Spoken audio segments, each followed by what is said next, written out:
Welcome to ePathashala. I am Dr. Anita, faculty from School of Medical Sciences, University of Hyderabad.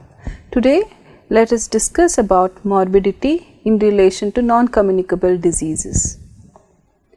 By the end of this session, the students should be able to understand and spell out what is the burden of non-communicable disease in India. The epidemiological transition in India in the past 2 decades has been dramatic. In a short time frame, the predominant epidemiological characteristics have transitioned from infectious diseases, diseases of undernutrition, and maternal and childhood diseases to non-communicable diseases, also called as NCDs. The disease burden attributable to maternal disorder, measles, protein energy malnutrition, and diarrheal diseases decreased greater than 50% in the past 2 decades, whereas life expectancy at birth increased from 58.3 years to 65.2 years, resulting in the aging of the population during the same period. Consequently, the non-communicable disease burden increased rapidly in India, with a proportional rise in the burden attributable to coronary vascular disease. Nearly 2/3 of the burden of non-communicable disease mortality in India is currently contributed by cardiovascular disease related conditions.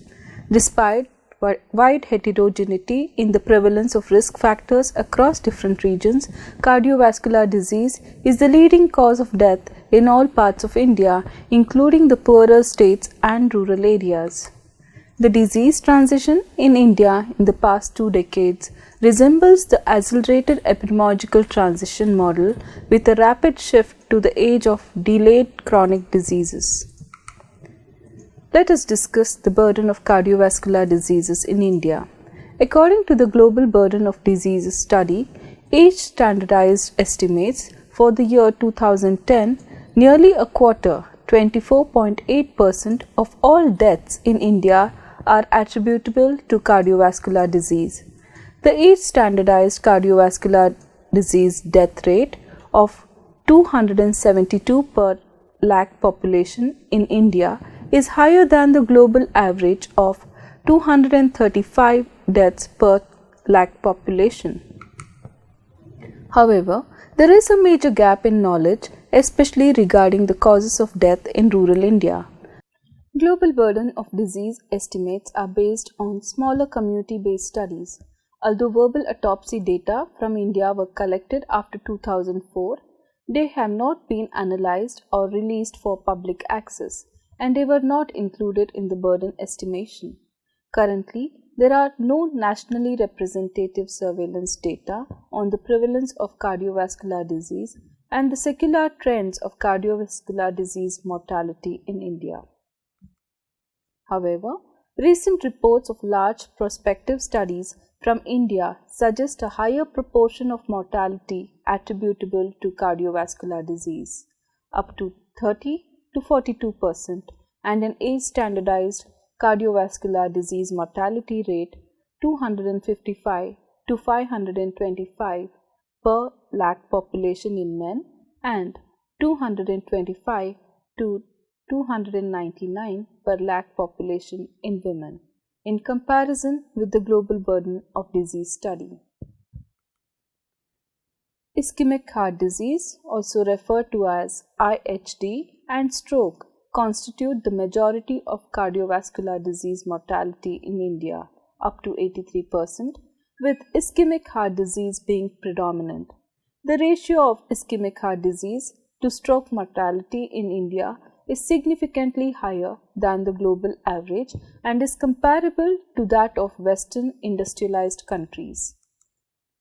Together, ischemic heart disease and stroke are responsible for more than 1/5, up to 21.1% of all deaths and 1/10 of the years of life lost in India. Years of life lost is a measure that quantifies premature mortality by weighing younger deaths more than older deaths. The years of life lost attributable to cardiovascular disease in India increased by 59% from the year 1990 to the year 2010, nearly 23.2 million to 37 million.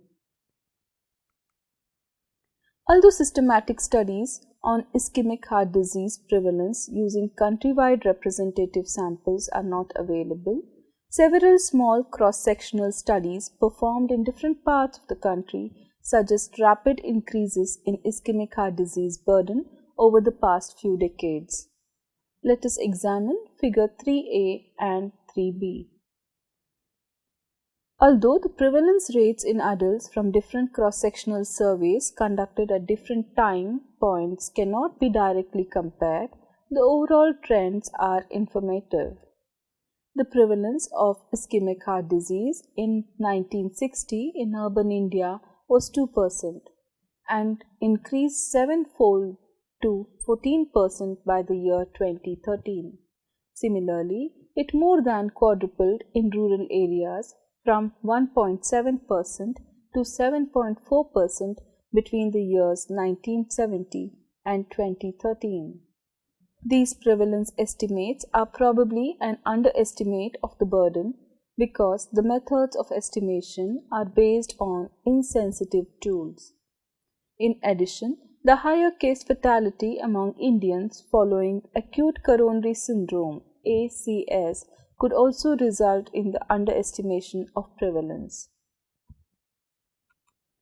The Microeconomic Commission of Health estimated that the absolute numbers of ischemic heart disease patients in India will increase from 36 million in 2005 to 62 million in the year 2015, a 70% increase. In India, the age standardized annual stroke incidence rate is 154 per lakh per year, standardized to the world standard population. Although the stroke incidence and stroke-related case fatality rates in India are higher relative to Western industrialized nations in general, the rates are especially higher among women. Available neuroimaging data suggests that hemorrhagic strokes are more common in India than in Western population. The ratio of ischemic stroke to hemorrhagic stroke mortality in India is below the global average of close to 1, with hemorrhagic stroke mortality being predominant. This reflects the relatively less advanced stage of the epidemiological transition in India in comparison with Western populations. Hypertensive heart disease, among other cardiovascular diseases, is a significant problem in India, with 261,694 deaths in the year 2013. This is an increase of 138% in comparison with the number of deaths in the year 1990. Rheumatic heart disease also continues to be a problem in several parts of India, with an estimated 886,074 deaths, 7 per lakh population, in the year 2010. Reliable national level data on the rheumatic heart disease burden are not available from India because of differences in definitions used in existing studies. However, the available estimates suggest that rheumatic heart disease prevalence is in the range of 1.5 to 2 per thousand individuals, nearly 2 to 2.5 million cases in absolute numbers. Rheumatic heart disease also continues to be a problem in several parts of India, with an estimated 88,674 deaths, 7 per lakh population, in the year 2010. Reliable national level data on the rheumatic heart disease burden are not available from India because of the differences in definitions used in existing studies. However, the available estimates suggest that rheumatic heart disease prevalence is in the range of 1.5 to 2 per thousand individuals. It translates to 2 to 2.5 million cases in absolute numbers. Unlike Western populations, atrial fibrillation appears to be less common in India, with rheumatic heart disease contributing to nearly one-third, 31.5% of the atrial fibrillation burden. These data are based on the randomized evaluation of long-term anticoagulant therapy. It's a registry of 15,400 patients from 46 countries, including 2,500 patients from India, presenting to emergency departments have been recorded. To the best of our knowledge, there are no nationwide estimates on the prevalence and incidence of atrial fibrillation, heart failure, and cardiomyopathies in India. Based on Global Burden of Disease Study estimates, the contribution of atrial fibrillation and flutter to the overall cardiovascular disease burden in India appears to be small. Furthermore, the proportional mortality and morbidity burden attributable to other types of cardiovascular disease such as aortic aneurysms, peripheral vascular disease, and endocarditis are also relatively small. Burden of cardiovascular disease risk factors. National level data for most risk factors, with the exception of tobacco, are not available. However, several large cross-sectional surveys have been conducted in India in the past 20 years, and we provide a summary of these studies in the next section. The major recent epidemiological studies are summarized in Table 2. It is estimated that currently 275 million individuals aged greater than or equal to 15 years consume tobacco in India. The mortality burden attributable to tobacco in India is huge because it is estimated to cause nearly 1 million deaths annually. Overall, more than one-third of adults in India, up to 35%, use tobacco, with prevalence rates varying from 9% in Goa to 67% in the northeastern state of Mizoram. Smokeless tobacco and the smoking of bidi, an indigenous form of hand-rolled cigarette with a leaf wrapper, are the most common types of tobacco used in India. Although the overall prevalence of smoking is low, 14%, smoking prevalence is higher among men, up to 24%, than among women, which comprise 3%. And smoking among individuals with less than primary education is higher for both sexes, 37% and 4% for men and women respectively. It is alarming that tobacco use is increasing rapidly among young individuals, 20 to 35 years in India, with a steeper rate of increase among those with lower education. Evidence also suggests that experimentation with tobacco starts relatively early among children in India. The rate of consumption of fruit and vegetables is low in India. This is contrary to the perception that Indians, being predominantly vegetarians, would consume adequate quantities of fruits and vegetables. The National Family Health Survey 3, a large nationally representative cross-sectional survey covering 1,56,316 individuals in India with self-reported data on consumption of fruits and vegetables, reported that half of the population in its survey consumed 0 or only 1 serving of fruit in a week. The NFHS 3 also reported a social gradient in weekly consumption of fruit, with individuals in the lowest socioeconomic strata consuming a very low quantity of fruit. This is potentially explained by the high cost of fresh fruits and vegetables. In addition, the vegetables that are consumed are often overcooked in Indian meals. This leads to vital loss of micronutrients. Even in the two most economically prosperous states, Maharashtra and Tamil Nadu, the World Health Organization recommended consumption of greater than 5 fruits and vegetables daily is only observed among 24% and 1% of people respectively. Time series data on nutrient intake captured from National Sample Survey Organization indicate that despite no significant change in total calorie consumption from 1972 to 2000, Indians' fat take increased from 24 to 36 gram per day and from 36 to 50 gram per day in rural and urban individuals respectively.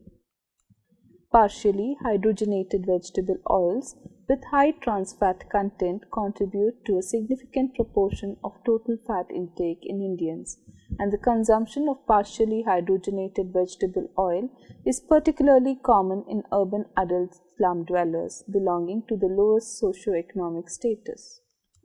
Although the percentage of carbohydrate intake has remained relatively constant, the consumption of refined grains products increased in comparison with the consumption of whole grains. Data on physical activity in India are sparse. The Indian Council of Medical Research India Diabetes Study ICMR INDIAB is a large cross-sectional survey with data from 3 different states.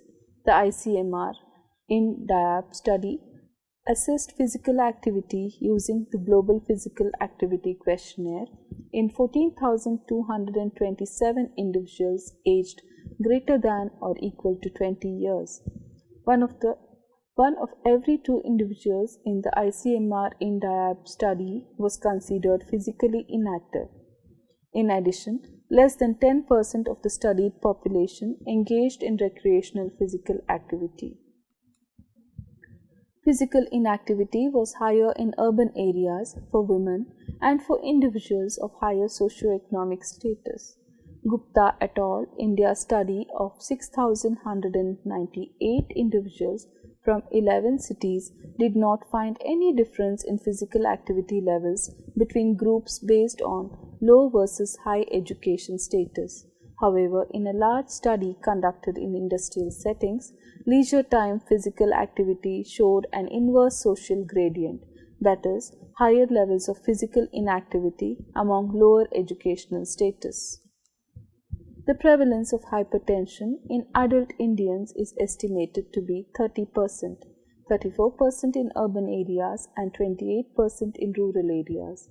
The number of individuals with hypertension is expected to double from 118 million in 2000 to 213.5 million by the year 2020.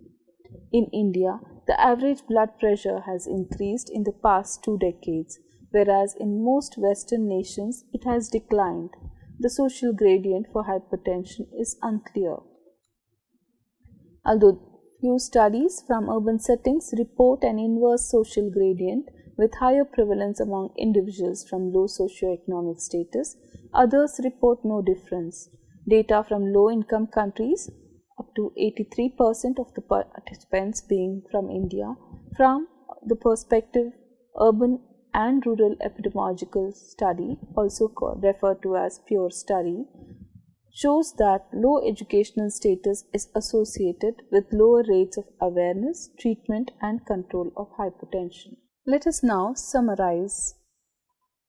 Epidemiological transition. Epidemics of non-communicable disease are presently emerging or accelerating in most developing countries. Cardiovascular diseases, cancers, diabetes, neuropsychiatric ailments and other chronic diseases are major contributors to the burden of disease. Infections and nutritional deficiencies are receding as leading contributors to death and disability, although they are still prevalent. This situation was referred to as dual burden or double burden of disease by Murray and Lopez, coined the term in 1996. The cardiovascular disease transition. What is the current burden of disease in Asia? Asia has 50% of the total world's burden of disease. Countries vary on where they are on the economic development and epidemiologic transition spectrum. Leaving China aside, India and the rest of Asia, a heterogeneous group of 49 countries, about 50% of the burden is from communicable disease such as diarrhea, pneumonia, malaria, and so on, and another 40% of disease burden from non-communicable diseases. 10% is from other causes such as injuries and accidents. Have a look at this table, at this figure showing the current and projected burden of diseases. Look at how the burden of diseases from non-communicable disease is increasing and that of burden from communicable disease is receding. Epidemiologic transition. Asia is evenly burdened by both the unfinished agenda of communicable diseases and the growing burden of non-communicable diseases. This is different from what we see in the established market economies driven by non-communicable diseases and in sub-Saharan Africa driven by communicable diseases. This is the global burden of disease 1998, the contribution of low and middle income countries to the epidemiologic transition. The epidemiologic transition. There are determinants and dynamics of cardiovascular disease epidemic in developing countries.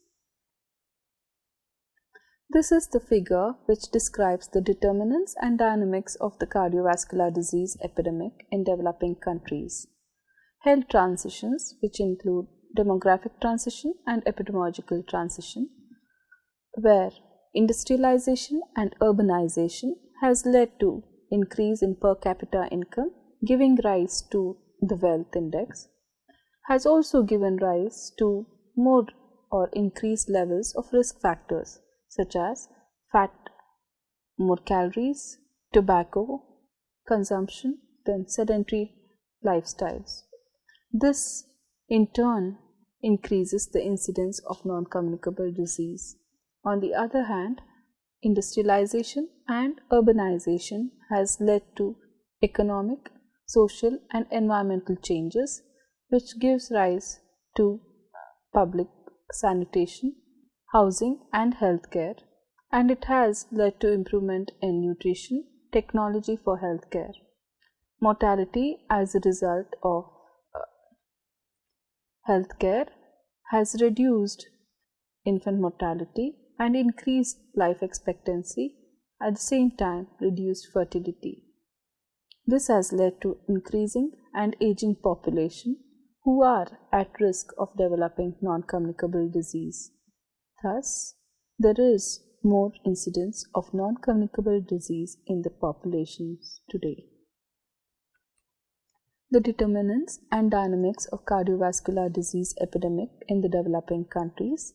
Data from South Asian immigrant studies show that excess, early and extensive coronary heart disease in persons of South Asian origin. The excess mortality has not been fully explained by the major conventional risk factors. Diabetes mellitus and impaired glucose tolerance are highly prevalent. Central obesity, increased triglycerides, low levels of HDL with or without glucose intolerance characterize a phenotype.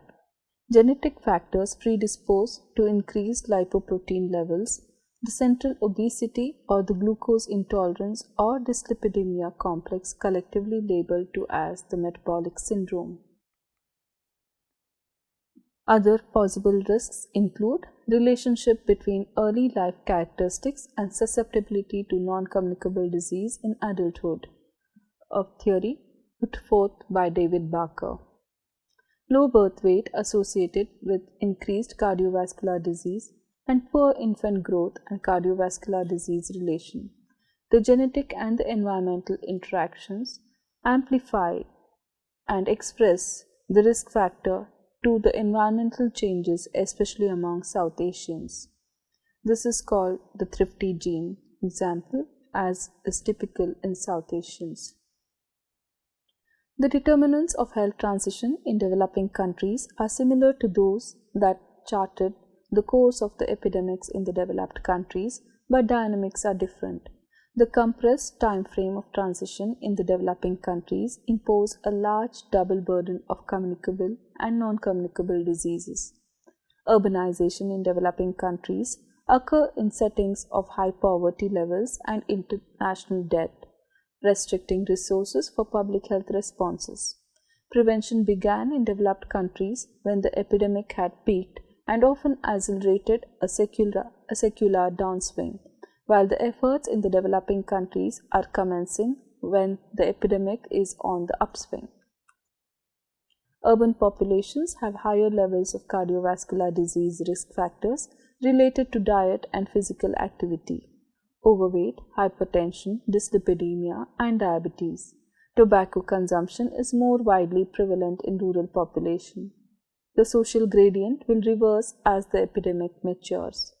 The poor will become progressively vulnerable to the ravages of these diseases and will have little access to the expensive and technology curative care. The scarce societal resources to the treatment of these disorders dangerously depletes the resources available for the unfinished agenda of infectious and nutritional disorders that almost exclusively afflict the poor. The prevention of cardiovascular disease. There is an urgent need to establish appropriate research studies, increase awareness of the cardiovascular disease burden, and develop preventive strategies. Prevention and treatment strategies that have been proven to be effective in developed countries should be adapted for developing countries. Prevention is the best option as an approach to reduce cardiovascular burden. We do not know enough to prevent this cardiovascular disease epidemic in the first place, and we have a long way to go. Thank you.